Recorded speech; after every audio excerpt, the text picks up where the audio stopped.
Hallelujah, praise the Lord. Ako po yung nagpupuri, nagluluwalhati, nagdadakila sa ating pong nakamamahal na Panginoong Yesus at dobring paggalang pagbati po sa ating pong beloved Honorable Pastor Wilstad Almeida at sa paggalang turo po sa ating pong beloved Assistant Pastor Linas Almeida, to all beloved Almeida's children, brothers, sisters, preachers. Hallelujah, praise the Lord. Mabati po ako ng magandang gabi na po sa ating pong lahat. Papasalamat po ko sa ating pong pinakamamahal na Panginoong Yesus na muli po namin kayo nakapiling mga minamahal. Glory to God po, nandiyan po ang pag-iingat na ating pong pinakamamahal na Panginoong Yesus na makarating po kami ng maluwalhati, mga minamahal. Maraming pong salamat, dear Jesus. Papasalamat po ko sa ating pong pinakamamahal na Panginoong Yesus. Sa araw-araw po na pagkalakasan, pag-iingat niya po sa beloved ko, sa beloved daughter ko po, mga minamahal, sa dako po ng Texas. Sa araw-araw po, mga minamahal, pagmamaneho nila sa kanilang trabaho, diyan po yung kalakasan at pag-iingat po na binibigay po natin po pinakamamahal na Panginoong Yesus.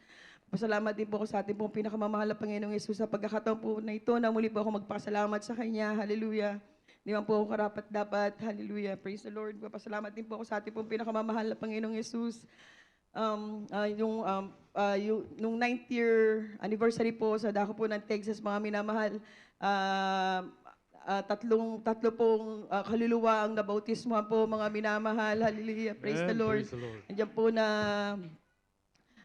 mga kapatiran po sa iba't ibang lugar na nakadalo po sa hadi pong banal na gawain sa dako po ng Texas. Napakasarap po magpuri sa ating pong pinakamamahal na Panginoong Yesus. Lalo na po kapag nagkakatipon-tipon po tayong lahat. Hallelujah, praise the Lord. Papasalamat po ako sa ating pong pinakamamahal na Panginoong Yesus na nakilala ko po siya, mga minamahal. Dati po, sa malaking relihiyong po ako lumaki, mga minamahal. Andiyan po na nung nakabalik po, ang lasay po, mga minamahal, yung beloved ko, tsaka po yung family niya. Andiyan po nung time po na yan, mga minamahal, nung hindi pa po nakakabalik, hindi po nakakapaglingkod ang beloved ko kasi po, akala niya po wala pong gawain dito po sa dako po dito po sa dako ng LA, mga minamahal. That time po, mga minamahal, nakatira po kami sa San Diego. Andiyan po na minessage po siya ng beloved bayaw niya, mga minamahal, na mayroon daw po tayong gawain dito po sa dako ng Long Beach, mga minamahal.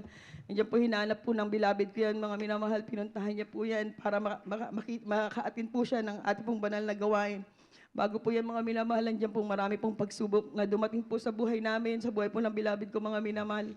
Andiyan po na nakikitiram lang po kami, mga minamahal, sa hipag ko. Andiyan po na mahirap po kapag dalawang pamilya ang nakatira sa isang bahay, mga minamahal, lalo na po may mga bata. Andiyan din po na sa beloved ko, andiyan po nagkaroon po siya ng yung sumakit po yung ulo niya, mga minamahal, hindi po siya pag may maliwanag, masakit po yung, lalong sumasakit ng ulo niya. Andiyan po na, sorry po sa mga kumakain na nagbabamit po siya, mga minamahal. Ayaw niya po ng maingay, mga minamahal. Andiyan po na nag-end up po kami, mga minamahal. Nagpunta po kami sa ER. Lahat po ginawa po sa kanya.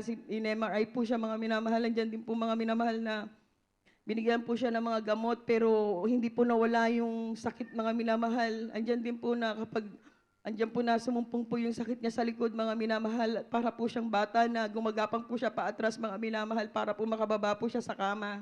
Pero nung bumalik po siya sa ating pong pinakamamahal na Panginoong Yesus, mga minamahal, tinanggal po yan ng ating pong pinakamamahal na Panginoong Yesus. Hallelujah. Hindi po kami karapat-dapat. Andiyan din po, mga minamahal, noong mga panahon na yan, mga minamahal, andiyan po na yung sasakyan po namin, mga minamahal, kapag umuulan din po sa loob ng sasakyan namin. Andiyan din po, mga minamahal, na like yung nakitira po kami sa hipag ko, mga minamahal. Pero nung nagbalik po, mga minamahal, ang beloved ko sa ating pong pinakamamahal na Panginoong Yesus, hallelujah. Andiyan po na nagkaroon po kami, mga minamahal, na sa amin, although bonus na lang po sa ating pong pinakamamahal na Panginoong Yesus. Andiyan po na nagtapat po ang aking beloved husband sa pagbibigay, mga minamahal, na talagang pagbibigay po ay susi po ng pagpapala. Hallelujah. Hanggang sa mga oras nito, mga minamahal, hallelujah. Andiyan po yung mga, alam po natin na mga pagpapala, mga minamahal, is bonus na lang para sa atin, pero yung kalakasan, mga minamahal, andiyan po yung binibigay ng ating pong pinakamamahal na Panginoong Yesus sa beloved ko. Hallelujah. Andiyan din po, mga minamahal, nung time na niyayaya niya po ako dumalo dito po sa ating banal na gawain. Ayoko pong sumama, mga minamahal, kasi alam ko po na matagal po yung service. Pero nung pinagbigyan ko po siya nung anniversary po namin yon ng 2013 po, andiyan po na pinagbigyan ko po siya na umattend po dito po sa ating mga banal na gawain. Hindi ko po nagustuhan kasi po parang ang ingay po, parang ang hirap po magpuri, ang hirap pong manalangin. Hanggang sa sinabi niya po sa akin na babalik daw po ako ulit, hindi na po ako sumama. Pero nagkaroon po ng pagsubok sa buhay ko, mga minamahal, nung October po yun ng 2013, nandiyan po na nagkaroon po ako, nadali po ako ng vertigo, mga minamahal, sa trabaho ko. Talagang umikot po, mga minamahal, yung paningin ko. Talagang naglalakad po ako, mga minamahal, hindi po diretso, nakasandal po ako sa dingding para makarating po ako sa nurse station. Andiyan po na, hindi po nawala yung hilo ko, mga minamahal. Andiyan po na, nagsunod-sunod po yung mga nangyari sa akin. Andiyan po na nagkaroon na, every month po kasi nagkakaroon po ako ng dysmenorrhea. Andiyan po na, hindi ko po alam, mga minamahal, na bumababa rin po yung hemoglobin ko. Kaya yung hilo ko hindi po nawawala. And then yung vertigo po, sabi po ng doktor, it last 3 days daw po yun bago daw po mawala. So nag-end up po ako ng urgent care na ayun po, binigyan po ako ng mga gamot, mga minamahal. Pero hindi po siya nawala, mga minamahal. Andiyan po na sa 1 week po na yan, mga nangyari sa akin, mga minamahal, nagkatrangkaso rin po ako. So nung akala ko po na magaling na ako, sa time na papunta po ako para pick upin yung beloved daughter ko sa school, mga minamahal, dyan po na parang nakaramdam po ako na nagmanhid po yung kalahati ng katawan ko, mga minamahal. Hindi ko na po napigilan yung sarili ko, na natakot na po ako, mga minamahal. Dyan po na sinasabi ko po sa daughter ko na tumawag po sila ng 911. Although I try na kontrolin ko yung sarili ko, pero hindi ko na po siya mapigilan. Diyan po nag-end up po ako sa ER. Diyan po sinabi po sa akin ng doktor na anxiety disorder daw po. Mula po nang sinabi po yan ng doktor, mga minamahal, sinasabi ko po sa doktor kung ano po mga nangyari sa akin. Pero hindi po pinapakinggan ng doktor, mga minamahal, yung mga sinasabi ko. Ang inano lang po niya kung bakit ako nandoon. Diyan po hindi na po nawala sa isip ko, mga minamahal, yung mga nangyari sa akin. Diyan po na hindi na po ako nakakatulog, di ako makakain. Takot po ako mag-isa, ayoko ng madilim. Andiyan po na umiiyak po ako, mga minamahal, hindi ko po maintindihan yung nararamdaman ko. Andiyan po sa sinabi ko sa beloved ko na baka calling na to sa akin ng mahal na Panginoon. Sabi ko po sa kanya, nasasama na ako sa gawain niyo. Sabi ko po sa beloved ko. Andiyan po, mga minamahal, nung tinawagan niya po yung isang kapatiran po natin na dadalo po nga daw po ako. Diyan po na time po yung wala pong gawain kasi meron po tayong anniversary sa dako po ng San Jose. Diyan po, mga minamahal, nalungkot po ako, umiyak po ako, mga minamahal. Andiyan po na nagda-drive po ako, talagang parang lutang po ako. Pero andiyan po yung pag-ingat na mahal ng ating pong mahal na Panginoon.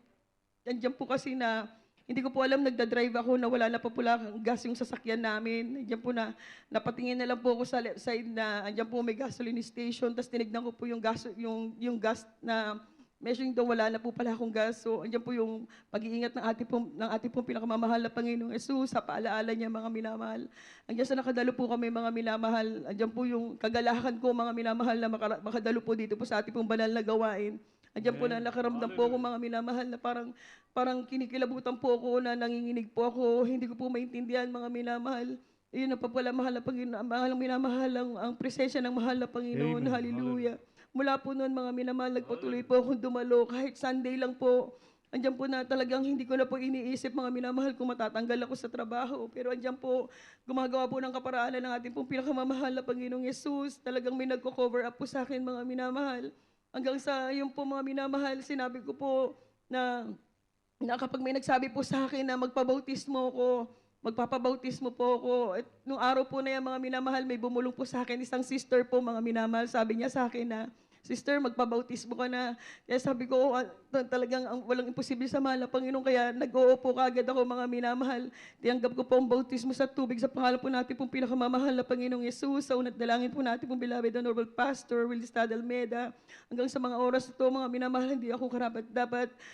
Ako po ginamit din niya po bilang mga awit dito po sa kanyang banal na ubasan. Hallelujah. Ganon din po sa aking mga anak, mga minamahal. Andiyan din po, mga minamahal, Lalo na po yung napalipat kami mga minamahal sa dako po ng Texas. Mga minamahal, alam po natin kung ano po ang kalooban ng mahal na Panginoon, mga minamahal. Andiyan po na hindi po kami karapat dapat mga minamahal na glory to God po na nakakadalo po kami ng 3 times a week po sa dako ng Texas, mga minamahal. Hallelujah. Napakabuti po natin pong pinakamamahal na Panginoong Yesus. Talaga po kung ano po yung kalooban niya, doon po tayo, doon po yung nasusunod, mga minamahal. Hindi po ang kalooban natin. Hallelujah. Ang paglipat po namin sa dako ng Texas, mga minamahal, pinag-pray po namin sa mahal na Panginoon na kung talagang kalooban niya po yun, mga minamahal, yung, like inaman po, mga minamahal, sakto na, although yung process ng bahay po namin sa dako po ng San Diego, mga minamahal, diyan po na marami pong mga problema, mga minamahal. Diyan po na, doon din po sa bahay namin, kinuha po ng mahal na Panginoon ng aking beloved biyanan, na isa din po pala yun na baka mag-back out po yung mga client, mga minamahal. Pero hindi po nag-back out yung client, mga minamahal. Hallelujah, praise the Lord. Nandiyan po na, wala daw pa sila sa kanila po yun, kahit doon daw po namatay yung beloved biyanan ko. Tapos yung nakabili po ng bahay namin, mga minamahal, na sabi niya po, pagpasok pa lang daw po niya sa bahay, parang iba daw po yung nararamdaman niya sa bahay. Kasi nga po, bilang tayo po mga Kristiyano, mahilig po tayo sa mga Bible verses, mga minamahal. So yung bahay po namin, may mga Bible verses po, mga minamahal, na nakalagay po mga sa dingding po. Diyan po na sabi nila na parang iba daw po yung spirit ng bahay. Glory to God po. Talagang ang mahal na Panginoon, mga minamahal, kahit saan po tayo magpunta, diyan po siya, diyan po yung patnuwait gabi niya sa bawat isa po sa atin, mga minamahal. Andiyan po, nahihipo niya po yung kahit hindi po natin yung mga kapatiran, pero nahihipo po sila, mga minamahal, kasi nararamdaman daw po nila na iba yung pakiramdam po nila, mga minamahal. Talagang iba po talaga ang gawain ng Jesus Miracle Crusade International Ministry, mga minamahal. May gusto lang po ako i-share sa inyo, mga minamahal. Nung nag-work po ako dito, may co-worker po, isa po akong private caregiver po ako, mga minamahal. So may mga caregiver po dun sa assisted living na inaalaga akong pasyente. Sinabihan niya po ako, mga minamahal, na sabi niya sa akin na, Nancy, taga Jesus Miracle Crusade ka ba? Sabi niya po sa akin. Sabi ko, bakit mo nalaman? Sabi ko, kasi the way daw na magsalita, tapos yung pananamit daw po, pati yung mga buhok daw po natin, is Jesus Miracle Crusade daw po. Sabi ko, bakit mo naman nasabi? Kasi meron daw po siyang kaibigan na taga-Canada, Lunsaga po yung last name niya, na kaibigan niya na taga Jesus Miracle Crusade. So parang sabi niya po, nakikita niya daw po sa akin yung kaibigan niya na miski daw po magsalita, pananamit, ganun, parang pareho daw po, mga minamahal. So hinanap ko po yung kapatiran na yan, mahal ng mga minamahal sa dako po ng Canada. Totoo po, mga minamahal, talagang taga Jesus Miracle Crusade po siya. Glory to God po, salamat sa ating pong mahal na pastor, kasi tinuruan niya po tayong paano pong manamit ng may kabanalan, lalo po sa buhok. Doon po nare-recognize ng tao na taga Jesus Miracle Crusade International Ministry po tayo. Yung po, mga minamahal, nakaka-bless lang po, mga minamahal, kasi hindi ko po siya ganun kakilala, pero na-recognize niya po yung gawain po natin, mga minamahal. Hallelujah. Nagpapasalamat po sa ating po pinakamamahal na Panginoong Jesus sa pagpapala pong material, physical, financial, at higit po sa lahat sa spiritual nagpapala, ang lahat ng kapurihan at pasasalamat ay sa ating po pinakamamahal na Panginoong Jesus po lang. Hallelujah. Amen.